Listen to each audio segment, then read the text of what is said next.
Prezados irmãos e prezadas irmãs, estamos diante de mais um estudo da Escola Bíblica Dominical da Igreja Evangélica Congregacional do Largo do Tanque. E hoje nós vamos dar continuidade ao nosso estudo da revista da Escola Bíblica, que tem a lição 9, que tem como título Guardar o Evangelho. Antes de darmos início ao nosso estudo, vamos dirigir a Deus em oração, pedindo a sua bênção para estes momentos. Senhor Deus Pai, louvado seja o teu santo e poderoso nome. Muito obrigado por mais esse dia. Obrigado pela tua graça, tua misericórdia, o teu amor, o teu perdão. Obrigado porque o Senhor tem cuidado de nós, tem nos abençoado. Agora eu te peço a tua bênção para este momento, que venha nos dar sabedoria, discernimento, compreensão da tua palavra, para assim sermos edificados através dela, Pai. Seja conosco, abençoe cada pessoa que vai assistir através das redes sociais. Se houver alguma enfermidade que o Senhor possa curar, que é uma enfermidade física, que é espiritual, que o Senhor possa dar paz nos lares, abençoar cada um, a cada vida, Pai, e livrando de todo o mal. Isso nós pedimos, já te agradecemos, em nome do Senhor Jesus. Amém. Então vamos dar início ao nosso estudo. E nós temos como texto básico 2 Timóteo, capítulo 1, versículo 1 ao 18, que nós vamos ler agora. Então, vamos lá. Bom, 2 Timóteo, capítulo 1, versículo 1 ao 18. Paulo, apóstolo de Cristo Jesus, pela vontade de Deus, segundo a promessa da vida que está em Cristo Jesus. Timóteo, meu amado filho, graças e misericórdia da parte de Deus Pai e de Cristo Jesus, nosso Senhor. Dou graças a Deus a quem deste os meus antepassados sirvo como a consciência para que, sem cessar, faço menção de dia nas minhas orações, noite e dia. Lembrando que das tuas lágrimas desejo muito ver-te para me encher de gozo, trazendo à memória a fé não fingida, e que há em ti, a qual habitou primeiro em tua avó Loite, em tua mãe Eunice, estou certo que também habita em ti. Por este motivo, te exorto que dependes de dom de Deus, que há em ti pela imposição de minhas mãos. Porque Deus não nos deu espírito de timidez, mas de poder, de amor e moderação. Portanto, não envergonhe dos testemunhos de nosso Senhor, nem de mim, que sou prisioneiro, seu antes participa comigo das aflições do Evangelho, segundo o poder de Deus, e que nos salvou e chamou com uma santa vocação, não segundo as vossas obras, mas segundo o seu próprio propósito, e graça que nos foi dada em Cristo Jesus antes do tempo eterno. E agora se manifestou pelo aparecimento do nosso Salvador, Cristo Jesus, a qual destruiu a morte e trouxe luz à vida e à imortalidade pelo Evangelho, do qual fui constituído pregador, apóstolo e mestre.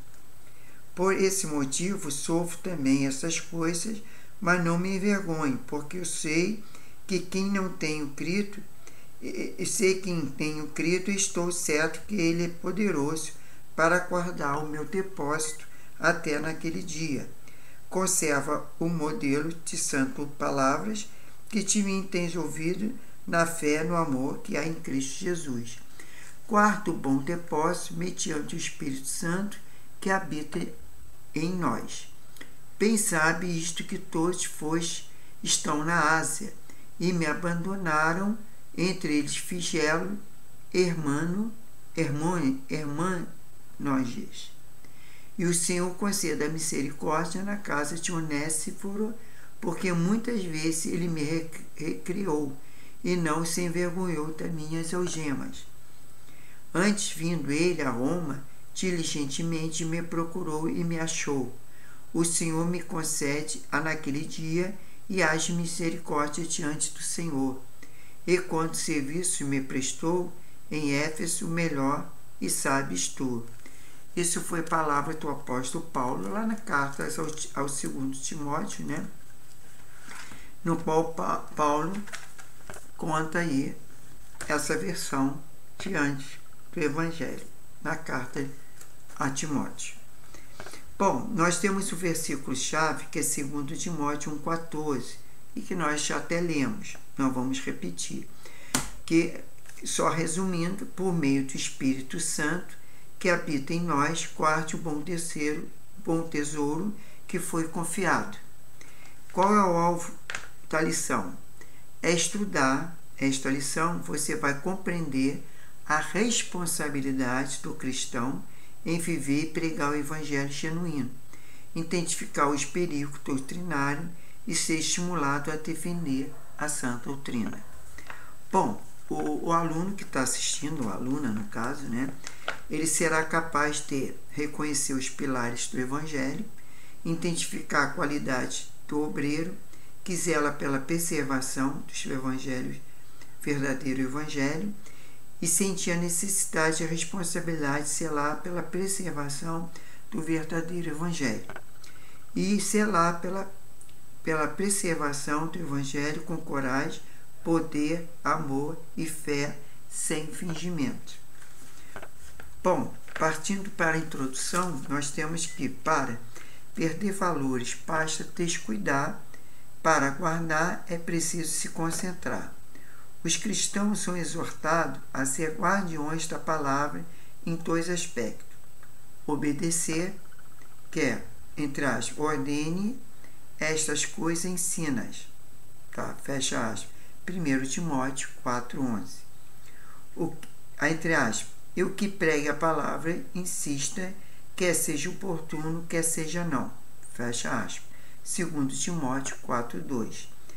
E escoltar, nós falamos em obedecer, agora vamos falar em escoltar, instituindo que batalhassem pela fé uma vez por todas e confiada aos santos. Paulo não duvida da obediência de Timóteo, apenas o exorta a continuar firme, sem medo. A ideia de escoltar não se refere jamais à vulnerabilidade ou alguma fragilidade do Evangelho. É que o poder de Deus, a tarefa consiste em levar o Evangelho de modo que ele chegue inteiro, puro, sem mistura até os ouvintes. Em escolta existe dedicação, e esse é um assunto pertinente na segunda carta ao apóstolo Timóteo, a segunda carta de Paulo a Timóteo. Aquele que obedece à palavra pode falhar como guardiões de sua preservação e transmissão. Devemos, porém, dar graças a Deus, pois fiéis no passado deram a vida para escoltar. Fecha aspas.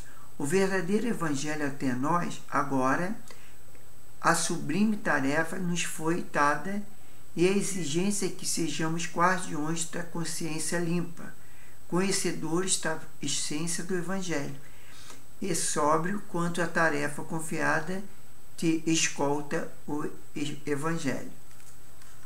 Aliás, é escoltar o evangelho.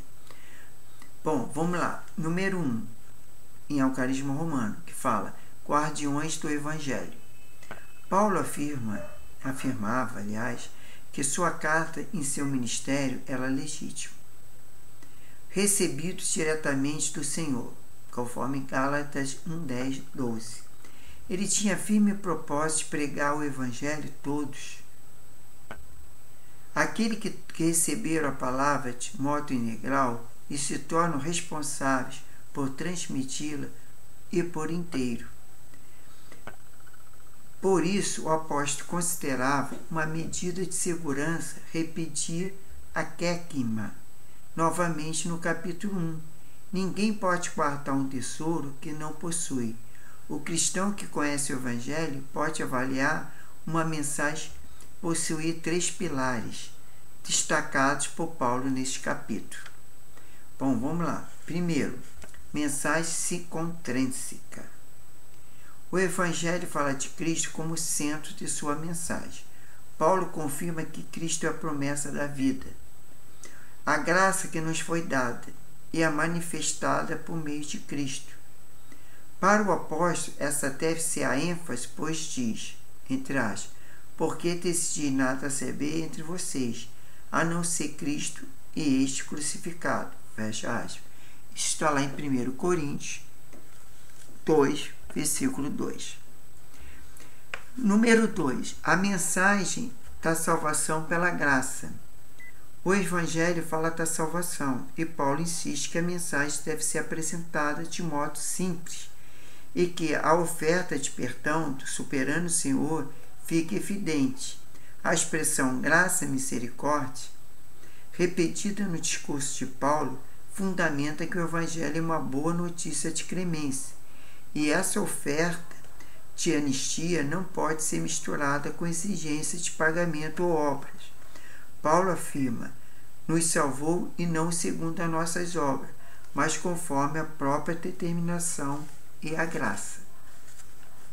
Número 3. A mensagem de vitória da cruz. O Evangelho fala da cruz, que é o símbolo da morte. A mensagem cristã não é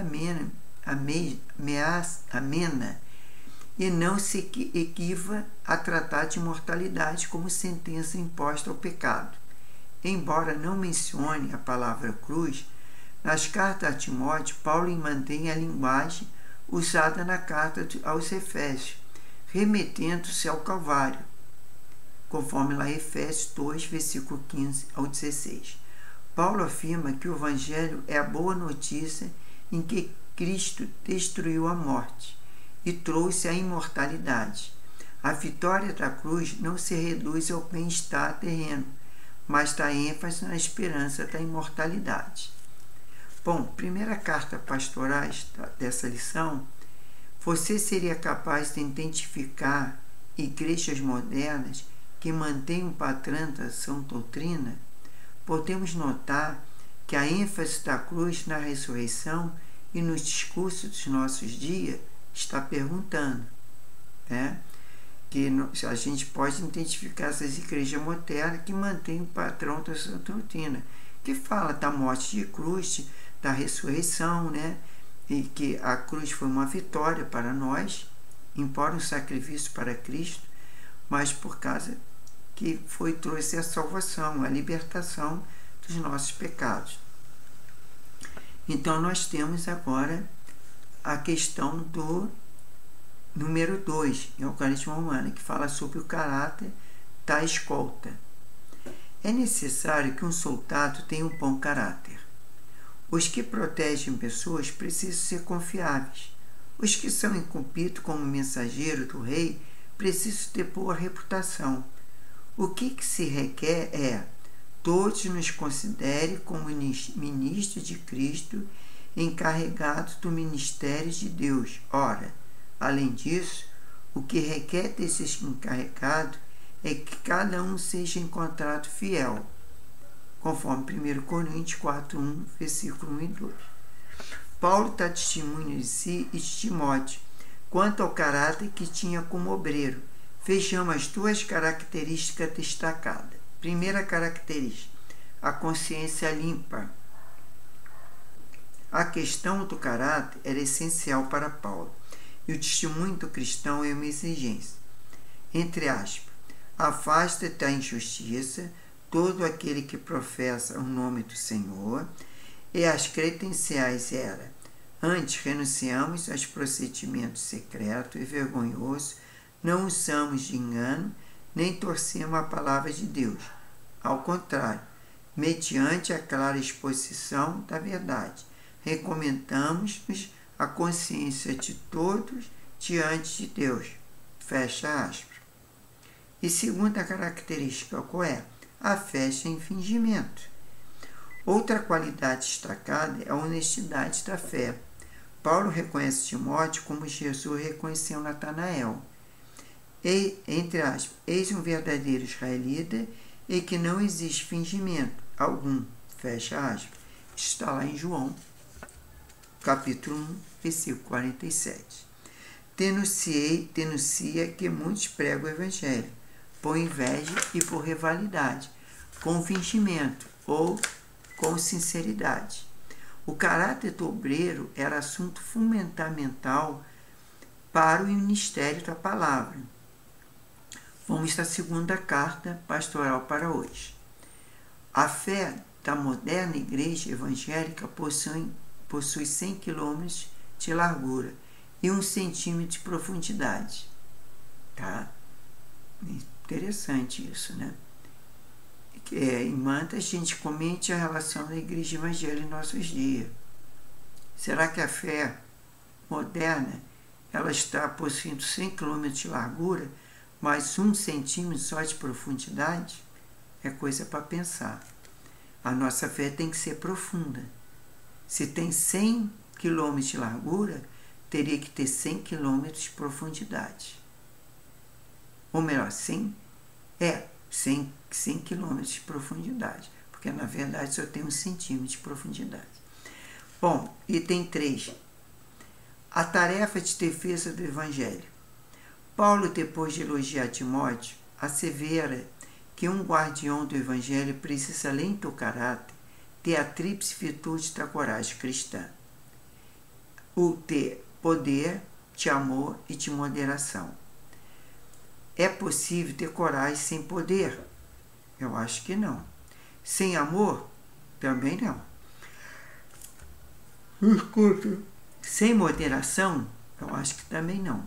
O Evangelho deve ser protegido e pregado com autoridade e amor, considerando os contextos culturais aonde chega. Paulo estimula o Timóteo que não se envergonhe das lutas nem de intimidar com suas posições. Alguns que eram antes guardiões do Evangelho abandonaram Paulo e a fé. O apóstolo exorta Timóteo a ter coragem. Os cristãos precisam ter muita firmeza, porque é uma intensa batalha espiritual. Isso é verdade. Por causa dessa luta, Paulo pede orações para que não lhe falte intrepidez, a fim de continuar levando diante o Evangelho, e pregar e defender a causa do reino e defender uma das maneiras de guardar o bom depósito e o seu bom combate, a qual Paulo fala. Conclama cristão e se unirem, entre aspas, lutando junto pela fé do Evangelho. Fecha aspas. A tarefa de escolta envolve não apenas o perigo físico, como devemos orar pela igreja perseguida, mas pelos perigos doutrinários.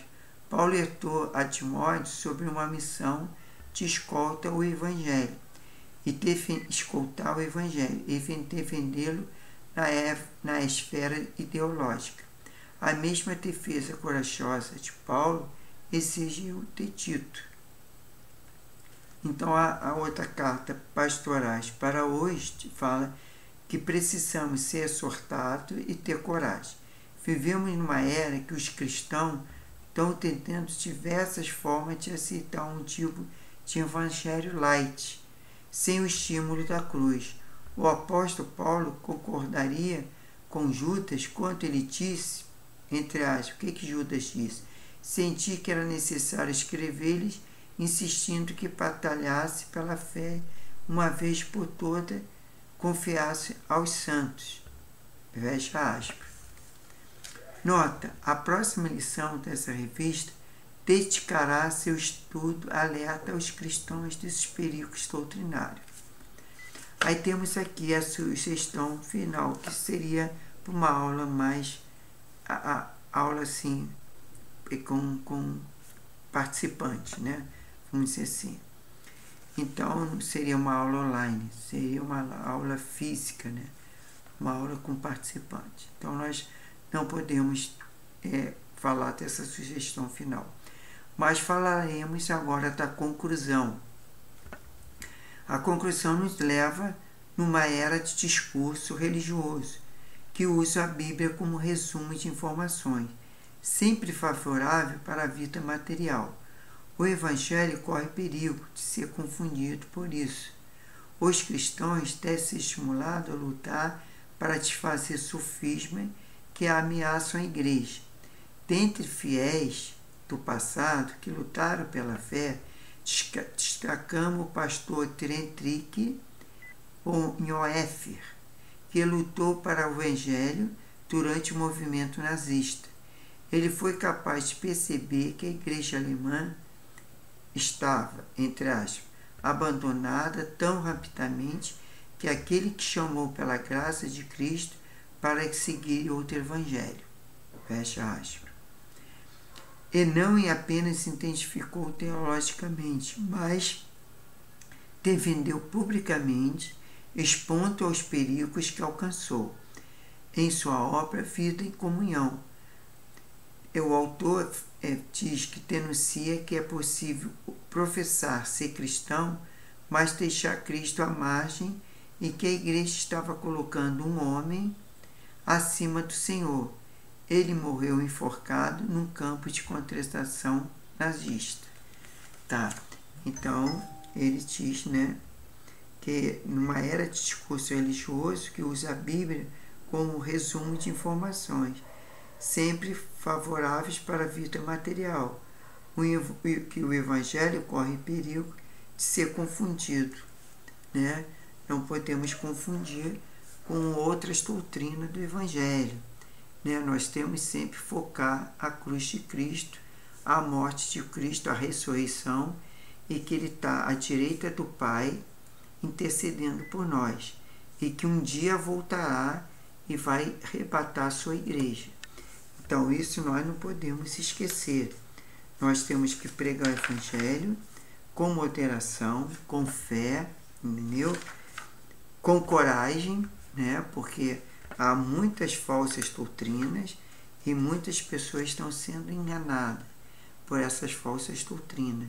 E muitas vezes elas vêm rebater o verdadeiro Evangelho. Então nós precisamos combater com coragem, com fé, com moderação. Então é isso que eu queria deixar. Então vamos orar, agradecendo a Deus por essa lição e pedindo a sua bênção. Senhor Deus e Pai, muito obrigado por mais essa lição.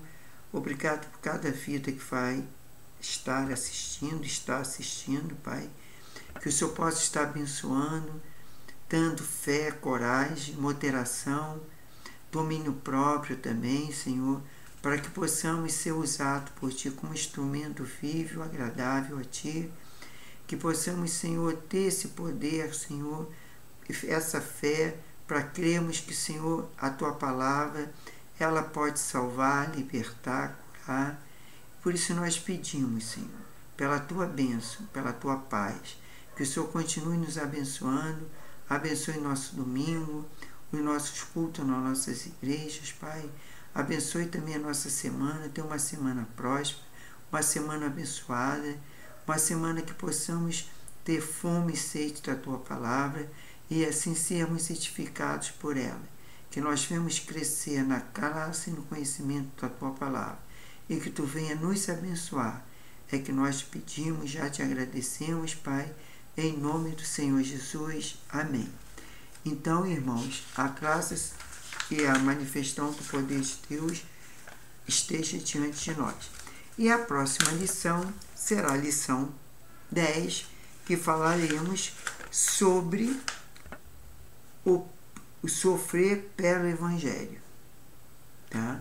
Então, no próximo domingo, o título da lição é Sofrer pelo Evangelho, que é a lição 10. Então, que Deus abençoe e até a próxima lição. Que fiquem com Deus. Amém. Amém.